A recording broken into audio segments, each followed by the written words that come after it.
नमस्कार, मैं हूं एमडी मुस्तकीम। रील्स के इस जमाने में वक्त कब बीत जाता है पता ही नहीं चलता। आज की युवा पीढ़ी तो इसमें डूबती चली जा रही है। हाल ये है कि छोटे बच्चे जब तक मोबाइल में रील्स नहीं देखते तब तक खाने के लिए मुंह नहीं खोलते। कुछ यही हाल है आज की खबरों की दुनिया का भी। सबसे पहले हम की दौड़ में लगी मीडिया जगत को अब न गहराई से मतलब है और न वास्तविकता से।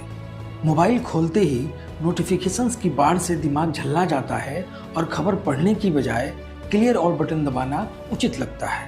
फालतू की खबरों और अस्तरहीन खबरों से इतर हम आपके लिए लाए हैं एक ऐसा न्यूज़ बुलेटिन जिसमें विमर्श होगा, गहराई के साथ साथ सामाजिक सरोकार भी होगा।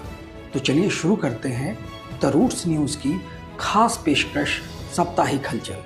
बात केंद्रीय राजनीति की हो या बिहार की, नीतीश कुमार के बिना पूरी नहीं होती।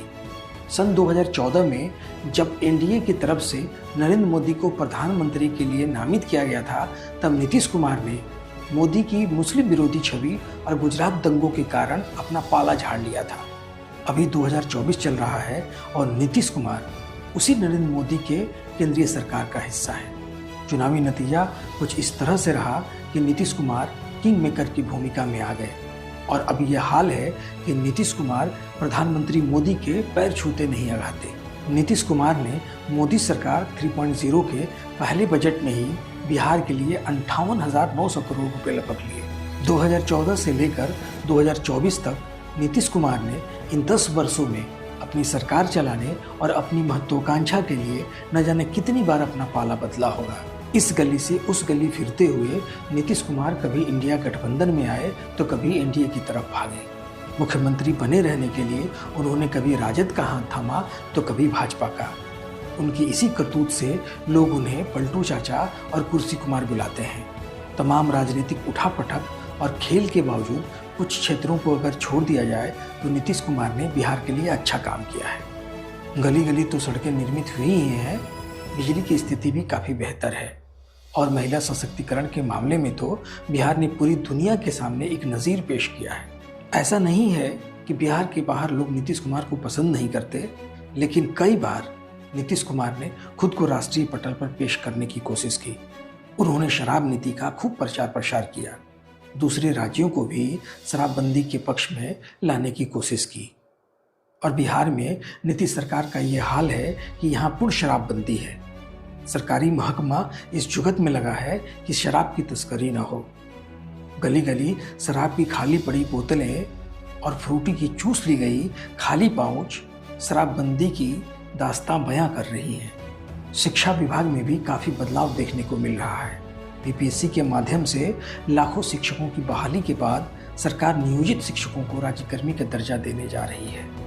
कभी मृत अवस्था में आ चुके शिक्षा विभाग में जान फूंक दी गई है। के पाठक की तहलका के बाद एसीएस सिद्धार्थ की पॉलिसीज का इन दिनों चाय की दुकानों पर खूब चर्चा है। ऐसा कोई दिन नहीं जब सोशल मीडिया और अखबार की खबरों में शिक्षा विभाग की कोई खबर ना हो। शिक्षा के बारे में चर्चा फिर कभी विस्तार से होगी। आज विशेष चर्चा उस खबर के बारे में जिसने मुख्यमंत्री नीतीश कुमार के साथ साथ बिहार का भी मान बढ़ाया है।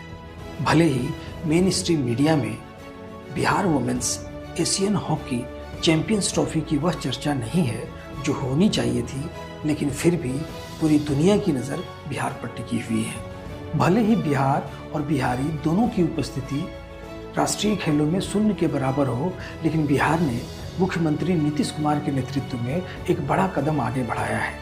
बिहार में खेल कूद की आधारभूत सुविधाओं का नितांत अभाव दिखता है, लेकिन इन दिनों बिहार के एक नई स्पोर्ट्स यूनिवर्सिटी और खेल परिसर को लेकर खूब चर्चा हो रही है। इसी खेल परिसर में 11 नवंबर से महिला एशियाई हॉकी चैंपियनशिप का आयोजन हो रहा है। मेजबान भारत के अलावा इसमें चीन, साउथ कोरिया, मलेशिया, जापान और थाईलैंड की टीमें हिस्सा ले रही हैं। बिहार की राजधानी पटना से 110 किलोमीटर की दूरी पर स्थित नालंदा जिले के राजगीर खेल परिसर में यह आयोजन 20 नवंबर तक चलेगा।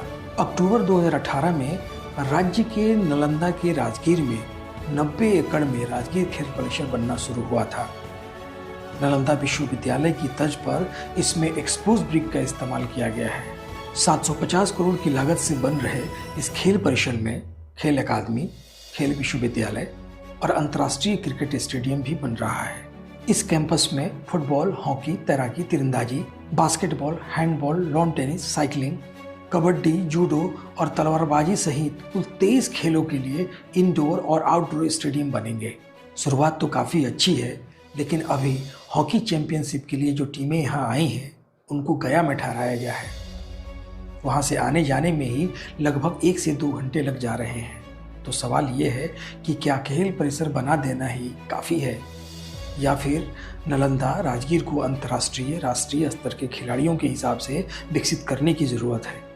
राज्य सरकार ने प्रदेश भर के पंचायत में खेल क्लब बनाने का निर्णय लिया है।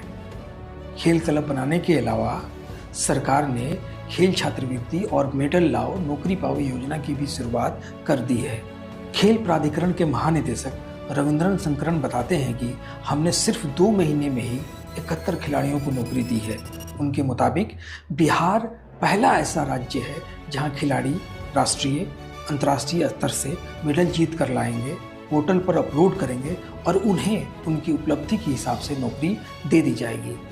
बिहार के खिलाड़ियों और खेल प्रेमियों के लिए राजगीर खेल परिसर और सरकार के प्रयासों से एक उम्मीद बंधी है और अब ये लगने लगा है कि सरकार भी खेल की दिशा में कुछ करना चाहती है। बिहार के खिलाड़ियों और खेल प्रेमियों के लिए राजगीर खेल परिसर और सरकार के प्रयासों से एक उम्मीद बंधी है और अब ये लगने लगा है कि सरकार भी खेल की दिशा में कुछ करना चाहती है। सरकार ने एक अच्छी शुरुआत की है, लेकिन बिहार को खेल की दुनिया में अभी एक लंबी दूरी तय करना बाकी है। मिलते हैं अगले एपिसोड में, तब तक के लिए इजाज़त दीजिए और देखते रहिए द रूट्स न्यूज़। नमस्कार।